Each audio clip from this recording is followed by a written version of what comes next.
Countdown New Hampshire. Overflow crowds for the candidates as our new poll shows new leaders and some new trouble for a couple of former frontrunners. Dangerous weather out west. Snow, rain, plus hundreds of homes still underwater after a levee break. And Toy Story. 3D technology at your fingertips. A first look at what's next in consumer electronics.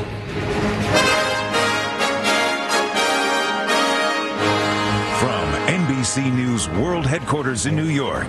This is NBC Nightly News with Lester Holt.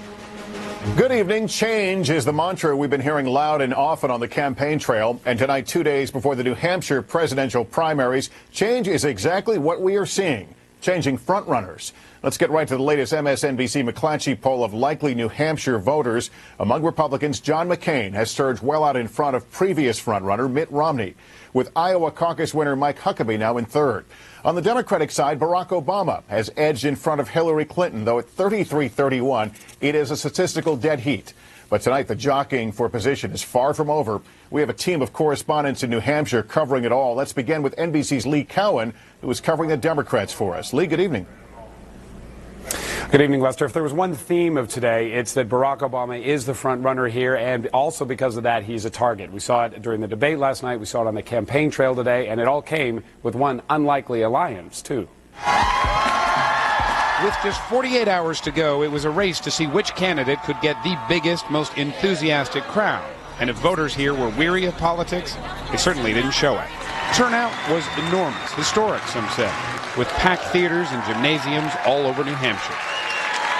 Hillary Clinton took on the risky task of going on the offensive, continuing her attacks on Barack Obama's message of change that she started during Saturday night's Democratic debate.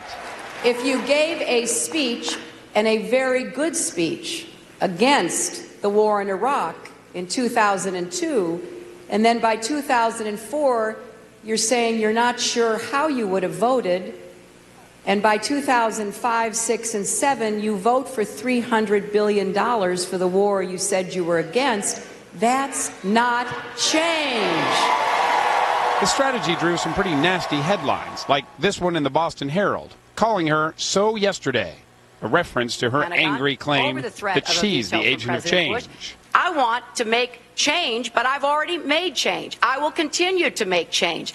I'm not just running on a promise of change. I'm running on 35 years of change. That outburst was in response to John Edwards, who surprised many when he actually came to Barack Obama's defense. I mean, I didn't hear these kind of attacks from Senator Clinton when she was ahead. Now that she's not, we hear them. And anytime you speak out for change, this is what happens. Edwards, who finished better than Hillary Clinton in Iowa, may see aligning himself with Obama a better shot at staying viable. NBC's Kevin Cork is traveling with the campaign. Exactly 1 week ago today, during a stump speech in Iowa, he used the word fight 31 times to just 6 mentions of the word change. Today here in New Hampshire, we heard change 5 times in the first 30 seconds. As for Barack Obama, his campaign seemed to hover above it all today as he played to standing room only crowds. A spokesman laughed off the Clinton claim that Obama hasn't been consistent about the war, while the senator himself was defending his notion of hope. We don't need leaders who are telling us what we cannot do. We need a president who can tell us what we can do, what we can accomplish, where we can take this country. Now, the senator may have gotten a boost among independents as well today, Lester. Bill Bradley came out and endorsed him today. You might remember him as the former New Jersey senator and also basketball player who ran for president himself 8 years ago and did pretty well among independents. Lester? Lee Cowan tonight. Lee, thank you. NBC's Andrea Mitchell covers the Clinton campaign and is just back from an interview with Senator Clinton. Andrea, good evening. Good evening, Lester. Hillary Clinton clearly sees the polls, so she's trying between now and Tuesday to reach out to women, independents, young people, the groups who voted against her in Iowa. We caught up with her after a rally in Nashua. You acknowledge he's a great speaker, and if they're responding to that and not to your programs, your ideas, how do you deal with it? When they say to themselves, okay, I have a choice between a truly inspirational speaker who has not done the kind of spade work with the sort of experience that another candidate has. And now I'm finding out more about the changing positions and some of the different information that's coming out. Let's take a deep breath here. Does your husband project I think history, not the future generation? I think that what people remember from the 1990s was that we had a president who got up every day and tried to solve problems and try. Chelsea, she's here with you. Obviously, that sends a visual message. Will she ever have a speaking role the way the daughters of other candidates, Senators Kerry and Edwards and other presidential candidates have had? Well, that will be, up to her. She is her own person, which I deeply respect, and she's going to help in whatever way she feels is best for her. And Chelsea's mother is hoping that between now and Tuesday, by confronting Barack Obama more directly, she can turn this New Hampshire race around. Lester? Andrea, thanks very much. Now to the Republican race, where according to that MSNBC McClatchy poll, former Massachusetts Governor Mitt Romney has slipped into second place. And as Ron Allen joins us to explain, Romney may these days be feeling like he has a target painted on his back. Hello, Ron.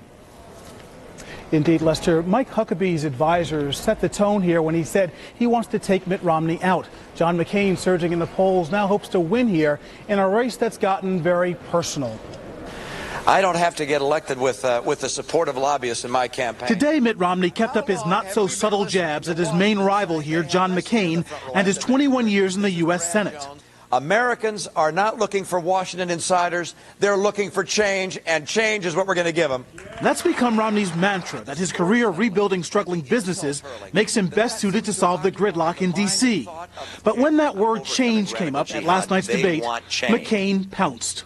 We disagree on a lot of issues, but I agree you are the candidate of change. By that he means flip-flopper, one of several biting, sarcastic quips, showing how much McCain and Romney apparently dislike each other. Is there a way to have this about issues and not about personal attacks? Analysts say some of the resentment is because Romney's new on the national scene. His rivals see him as a wealthy opportunist, investing part of his personal fortune on attack ads. This one directed at McCain. He's had his chance in Washington to make things better. A McCain ad highlights local newspaper endorsements, including one that labeled Romney a phony. The Concord Monitor writes, if a candidate is a phony, we'll know it. I think you have almost a death match here in New Hampshire, with senators feel like they're better prepared, they're better qualified, they're better able to be president. Today on Meet the Press, McCain said it's not personal. He has changed his positions on almost every major issue. That is a fact. I could chronicle it for you, but that doesn't mean he isn't a good person. Much is at stake because McCain has had a revival here after seeming to be out of the running just a month ago. Romney's strategy to capture the nomination has been to win here and in Iowa. Losing both could severely damage his chances. Now everyone has him in their sights. But look, Governor, don't try and characterize my position. Of course, this war has not Which been one?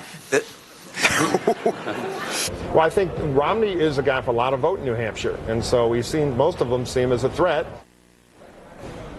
Mike Huckabee's problem here is that he does not have a big evangelical community to boost his candidacy. And of course, there's still Rudolph Giuliani, hoping that there is no clear frontrunner by the time the race moves to Florida and to the big states that vote on February 5th. Lester? All right, Ron Allen, thank you. Iowa caucus winner Mike Huckabee comes into New Hampshire polling behind McCain and Romney. NBC's Kelly O'Donnell is covering the Huckabee campaign. Kelly, no doubt Huckabee would like to go 2 for 2, but short of that, what are his expectations there? Well, no one's even thinking or even dreaming about another first place here, Lester. While it may be make or break in New Hampshire for Romney and McCain, Mike Huckabee is shooting for a different goal, and that's just beating expectations. And for him, that would mean 3rd, even 4th place. Now, after that big Iowa victory, his campaign says he's getting his biggest crowds here in New Hampshire. We've seen several hundred at events and more money. His advisors say that 4,000 new donors have pledged cash online, and some of the party's elite and establishment members have called offering to do fundraisers in key states. So for Huckabee, New Hampshire means exposure and maybe more money. Lester? All right, Kelly, thank you. NBC News Washington bureau chief and moderator of Meet the Press, Tim Russert, is also in New Hampshire. And Tim, there are some interesting findings on swing voters in that poll of ours. There sure are, Lester. Look at these independents numbers and contrast them to Democrats. Amongst hardcore Democrats, Hillary Clinton is ahead by a bit. But then look at the independents. Obama almost 2-to-1 lead over Hillary Clinton. Why is that important? Because 45% of the voters in New Hampshire call themselves independents. On the Republican side, McCain barely ahead of Romney amongst Republicans. Throw in the independents, nearly 3-to-1 with the independents. One other thing, Lester, in the Obama-Clinton race, it is generational. If you're 50 or younger, you're for Obama. If you're 50 or older, you're for Clinton. Those were the same kind of dynamics we saw at work in Iowa. That's what this Tuesday in New Hampshire is all about. If young people and independents show up, Obama wins. If they don't, Clinton has a solid chance. If independents don't vote for John McCain, Mitt Romney has a chance. If they show up, John McCain will win here big. And I'm wondering how much of the bounce you're seeing from Iowa into New Hampshire in terms of what these polls represent. Is Obama finding he's gaining based on what he had in Iowa? The 3-day survey we did, Lester, on Wednesday and Thursday, you can see the numbers fairly close. On Friday, a bounce for Obama. That was the day after the Iowa caucus. On the Republican side, McCain and Romney, pretty constant. Then the day after Iowa, McCain got a bounce. Romney didn't drop that much, but he didn't gain. The McCain bounce was because of Romney's defeat in Iowa. Today, Sunday, is a critical day for polling. Polling in the Northeast on a cold winter day is a perfect day to talk to voters. They're home watching football, watching the nightly news. The polls we see tomorrow, I think, will be very instructive as to what's going to happen here on Tuesday. We'll be talking to you all between now and, of course, on Tuesday. Tim Russert, as always, thanks much.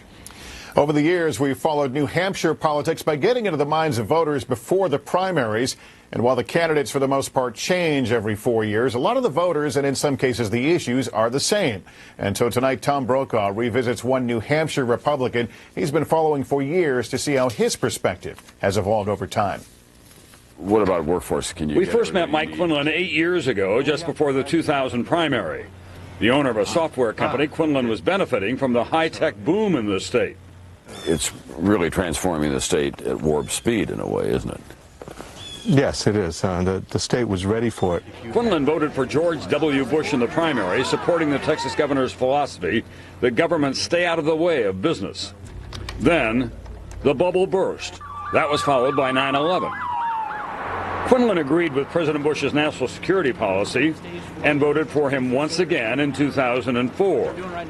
We caught up with Quinlan again this week. He still believes national security is important, and he says business is good. Think the Republicans have a tough road this time? Well, I think everybody has a tough road, and I think that one of the things I like is when candidates are willing to say things in multi-part. You know, they're not willing to just say, get out of Iraq or stay the course in Iraq. Any Democrats you like? Well, I think that almost all politicians would like to be president and do a great job and leave a legacy behind as a great president. So I'm hopeful that if Hillary or Obama get in, that they will be good. We need to send people who can get stuff done and who are willing to do that instead of just fight with each other. And party is secondary to that as far as I'm concerned. Tom Brokaw and one voter's changing viewpoint. And by the way, Mike Quinlan told Tom he plans to vote for John McCain on Tuesday. When NBC Nightly News continues this Sunday, dangerous weather out west, heavy snow, driving rains, and we'll have the latest on that broken levee that left hundreds of homes underwater. Also, a first look at the Consumer Electronics Show, the latest in high-tech toys unveiled, when we continue here tonight.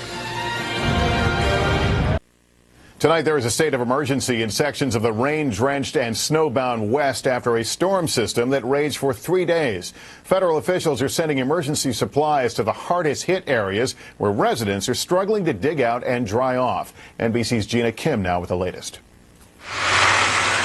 The powerful winter storm that battered the West this weekend is now being blamed for at least 3 deaths. You want me to pull you up? In Chino, California, a couple who took a chance and drove through an opening in a road barricade ran into this.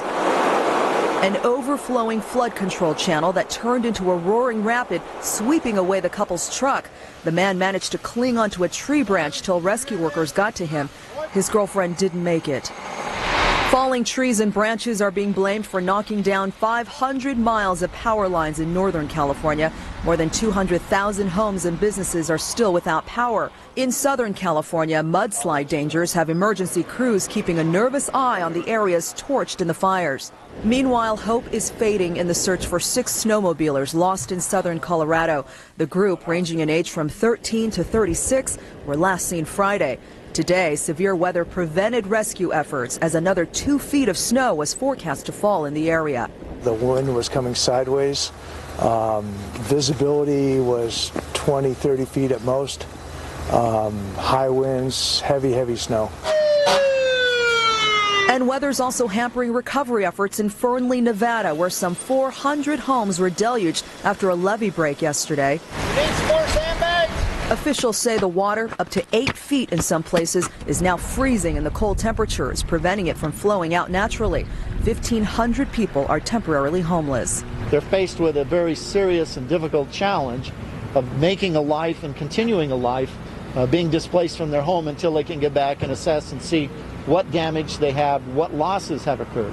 For now, the worst of the storm appears to have passed, leaving millions out west coping with the aftermath. Gina Kim, NBC News, Los Angeles. When we come back, the struggle to restore calm after a week of violence and now a new crisis. Covering the world tonight, we begin in Iraq and a bombing caught on tape.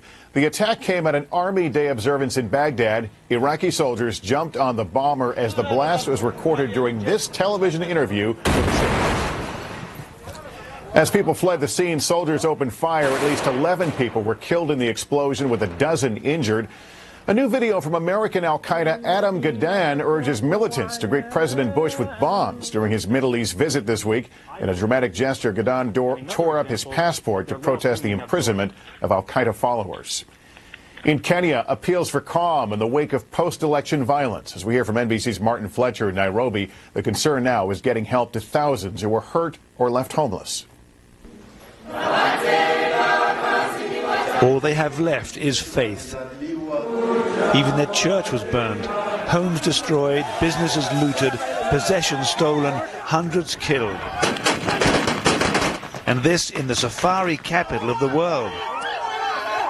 Following a week of deadly violence that left hundreds dead, there are now hundreds of thousands of people without food or shelter. This man is sharing a burnt-out bus with strangers. We just came here with children. We have been starving here, for there is no food, there is no water, there is no clothes, there is no shelter, as you can see. Political violence became tribal. Kikuyu tribesmen were attacked and forced out of their homes by Luo tribesmen, with other smaller tribes caught up too. Many are too afraid to go back and are seeking new homes. In the capital, Nairobi, not far from the racecourse and the game park, it's breakfast time. Bread and tea with milk for more than 3,000 refugees. All tribes mixed, and there's tension even here. This lady, Aluo, told us she's being treated badly by the Kikuyu. This Kikuyu man stopped her. Isn't it time now to forget about who's a Kikuyu, who's a Luo, live in peace? We are brothers and sisters. The best hope is that he's speaking the truth. Meanwhile, Kenya, known mostly as a holiday destination, has become the latest humanitarian crisis. Martin Fletcher, NBC News, Nairobi, Kenya. In Ecuador, the eruption of a volcano south of the capital has left at least one person dead. There are dozens injured or missing after the crater spewed lava and ash. There's concern there may be more intense activity to come. We're back with a big technology story making headlines tomorrow after this. Finally tonight, the latest and greatest gadgets about to be unveiled at the world's largest electronics show happening this week in Las Vegas. CNBC's Jim Goldman has the high-tech lowdown on what could soon make life easier and a lot more fun. Big screens, iPhones, video games, GPS devices, all kinds of consumer electronics. They dominated this past holiday shopping season. And now the next generation of must-have, gotta-get gizmos and gadgets, well, many of them could be found under this one roof. Technology not years away, but available and affordable now. You can have everything at your fingertips. Indeed, most everything in this next-generation home can be remotely controlled through this panel. The oven, the washer and dryer, security cameras, even the temperature and the curtains. Total home control linked by the latest hardware and software. Even a smart bed that improves sleep patterns and, the manufacturer claims, reduces snoring. If the bed senses that you're snoring, it will actually elevate the bed 7 degrees until you stop snoring. The stakes here are huge. This expo will determine what sells and what won't in electronics for the rest of this year. Something like this, the new Samsung high-definition camcorder, no tape inside, all on a hard drive. It's shown here for the very first time, and this is the kind of thing that 140,000 people are coming to Vegas to see. Gaming will be big too. Advanced technology never used before to develop a video game. Well, it powers one of the most anticipated titles of the year from George Lucas's team, Star Wars: The Force Unleashed, seen here exclusively. It does continue the Star Wars saga. It tells a brand new Star Wars story. This tiny print stick printer wirelessly connects to your smartphone so you can print emails on the go. New 3D technology from Pure Death will change the way you look at slot machines, personal computers, even cell phones. You get an effect of actual depth. This software from Virtus will let digital photographers manipulate photos in seconds, what used to take hours. If you wanted to be in Hawaii right now, I could take a picture of you and have you in Hawaii in about 2 minutes. Small companies sharing or trying to steal the spotlight from the biggest names in tech, all of them vying for your attention and your wallet. Jim Goldman for NBC News, Las Vegas. And that's NBC Nightly News for this Sunday. Brian Williams reports from New Hampshire tomorrow. I'm Lester Holt in New York. For all of us here at NBC News, good night.